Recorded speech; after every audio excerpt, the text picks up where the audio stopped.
Friends, आज मैं आपको एक कहानी सुनाने जा रहा हूँ जो कि आपको एक मज़ेदार लेसन भी देगी। इसलिए आप इसको थोड़ा अपने दिल से समझना, कहानी का जो भाव होगा उसको अपने दिल में बसाना, वहाँ से कुछ सीखना, जिससे कि आप अपने को एक रियलाइज करा सकें कि हाँ, मुझे क्या करना है, मुझे अपने गोल तक पहुँचना है।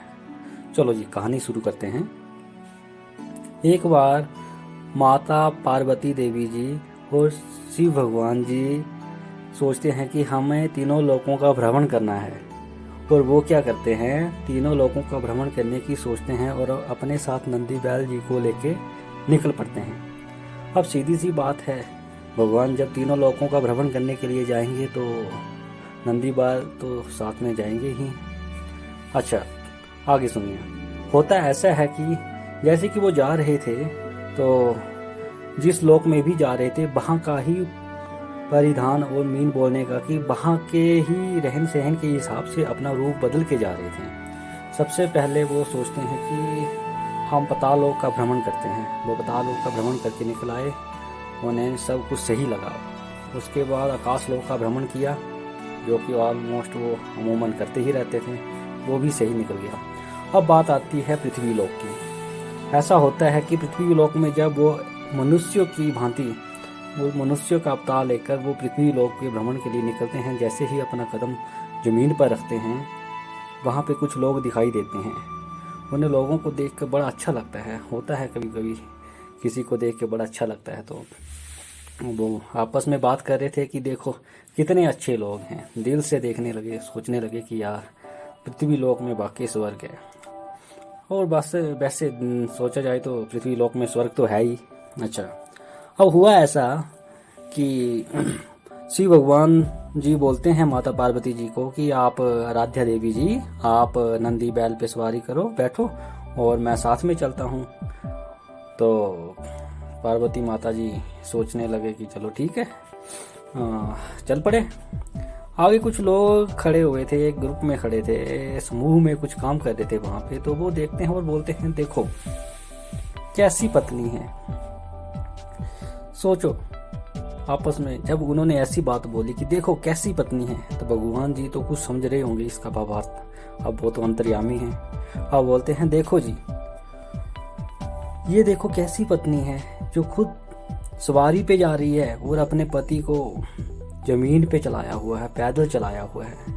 माता पार्वती जी को समझ में आ गया कि हाँ, बात तो सही है। फिर वो क्या करते हैं, आगे जाके शिव भगवान जी को बोलते हैं कि आप ऐसा करो, आप सवारी पे चलो और मैं चलती हूँ पैदल।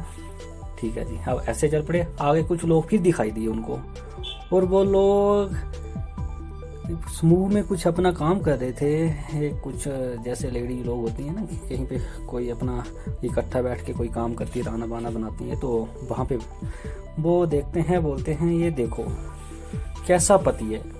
बोलने का कि देखो कैसा पति है, अपनी पत्नी को जिसके फूल जैसे पैर हैं उसको पैदल चलाया हुआ है और खुद मजे से सवारी में बैठ कर जा रहा है। शिव भगवान देखो फिर परेशान हो गए। बात तो सही है और बात है भी सही। देखो फूल जैसे पैरों वाली, नाजुक पैरों वाली पत्नी अगर पैदल जा रही हो तो पति को थोड़ा सोचना होता है। लोगों के विचार के हिसाब से मैं ऐसा बोल रहा हूँ। अच्छा, आगे सुनिए। फिर वो दोनों सोचते हैं, माता पार्वती जी और शिव भगवान जी सोचते हैं कि ऐसा करते हैं, हम दोनों पैदल चलते हैं। अब नंदी बैल जी के साथ तीनों पैदल चल पड़े। आगे कुछ लोग काम कर रहे थे, मतलब जेंट्स लेडीज सभी इकट्ठे बैठ के कुछ कोई काम कर रहे होंगे। तो वहाँ देखते हैं, वो बोलते हैं ये देखो कितने बेवकूफ़ और कितने मूर्ख आदमी जा रहे हैं। इनके पास एक सवारी है लेकिन तीनों के तीनों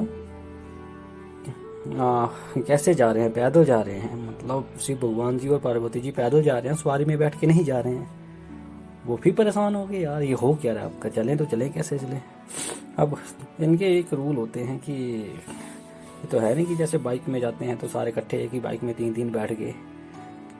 कायदे से बाइक में क्या एक आदमी बैठता है ना, तो चलो अब तो परमिट कर दिए 2 आदमी बैठने होंगे, हेलमेट होते हैं। पर भगवान के भी एक रूल होते होंगे उस टाइम के कि सवारी एक तो एक सवारी में एक ही जाएगा।